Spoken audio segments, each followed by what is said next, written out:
Assalamualaikum warahmatullahi wabarakatuh. Saya Oktaviani Dian Safitri, Prodi Fisika dengan NIM G1B017047 akan mempresentasikan proposal penelitian dalam mata kuliah metode penelitian. Dalam hal ini, saya mengangkat judul tentang penerapan metode seismik dalam memahami struktur permukaan tanah, studi geologi di Desa Menceh, Kecamatan Sakra Timur. Latar belakang. Dalam latar belakang ini, saya menggunakan pendekatan geologi. Pendekatan di geologi dalam memahami struktur tanah membutuhkan metode-metode tertentu. Adapun rumusan masalah yang saya angkat, yang pertama, bagaimana penerapan metode seismik dalam memahami struktur tanah di Desa Menceh, Kecamatan Sakra Timur. Yang kedua, bagaimana gambaran data seismik dari struktur tanah menggunakan metode seismik. Tujuan penelitian dalam proposal ini adalah untuk mengetahui penerapan metode seismik dalam memahami struktur tanah di Desa Menceh, Kecamatan Sakra Timur, untuk mengetahui gambaran data seismik dari struktur tanah menggunakan metode seismik. Batasan masalah membatasi penelitian ini pada masalah penerapan metode seismik untuk memahami struktur tanah melalui studi geologi di Desa Menceh, Kecamatan Sakra Timur. Bab 2. Tinjauan pustaka. Adapun tinjauan pustaka yang saya angkat dalam proposal ini ada 5.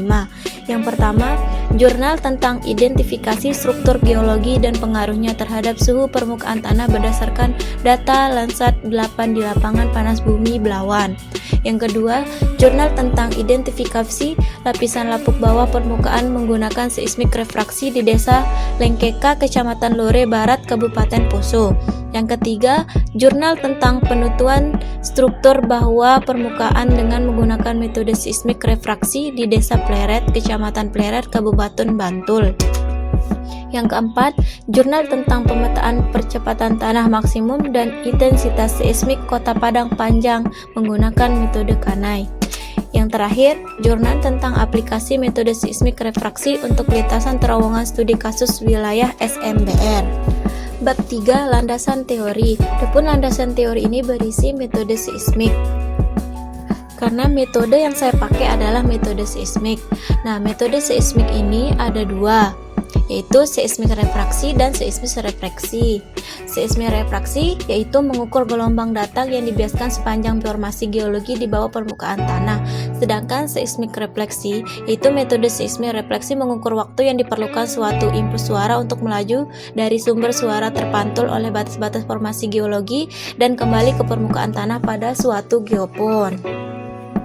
Nah, dalam proposal penelitian ini, saya menggunakan seismik refleksi. Konsep geologi. Konsep geologi yaitu ilmu sains yang mempelajari bumi, komposisinya, struktur, sifat-sifat fisik, sejarah, dan proses pembentukannya. Bab 4. Metode penelitian. Waktu dan tempat penelitian. Penelitian ini dilakukan di Desa Menceh, Kecamatan Sakra Timur, Kabupaten Lombok Timur. Alat dan bahan yang saya gunakan, yang pertama geopon, yang kedua kabel opon, ketiga kabel trigger, keempat palu dan landasan, kelima power supply, keenam seismograf pasif. Cara pengolahan data. Yang pertama, data akan terekam. Kemudian memilih salah satu data yang paling bagus. Kemudian di picking. Kemudian input data menggunakan program Notepad. Kemudian memodelkan struktur bawah permukaan menggunakan plot reva. Kemudian melakukan inversi. Kemudian setelah dihasilkan data, kemudian kita akan menentukan lapisan. Kemudian menentukan ketebalan tiap lapisan pada software plot reva. Adapun tahapan penelitiannya, yang pertama kita akan membuat model bentangan berupa garis lurus, kemudian menentukan jarak geofon, lalu mendapatkan kurva travel time, kemudian membuat bentangan dengan menancapkan tiap geofon ke tanah, lalu menentukan lintang, bujur, dan elevasi setiap geofon, kemudian menghubungkan kabel penghubung, itu trigger, attention, dan konektor, kemudian menjalankan program seismograf. Kemudian memberi gangguan pada shot point 5 kali berturut-turut. Kemudian pengolahan data menggunakan software Pickwin dan plot reva. Kemudian kita akan melakukan interpretasi. Dan terakhir, kesimpulan model permukaan tanah. Jadwal penelitian pada proposal ini yaitu dijadwalkan selama 4 bulan sejak Maret sampai Juli 2020. Oke, itu saja presentasi dari saya. Sekian dan terima kasih. Wassalamualaikum warahmatullahi wabarakatuh.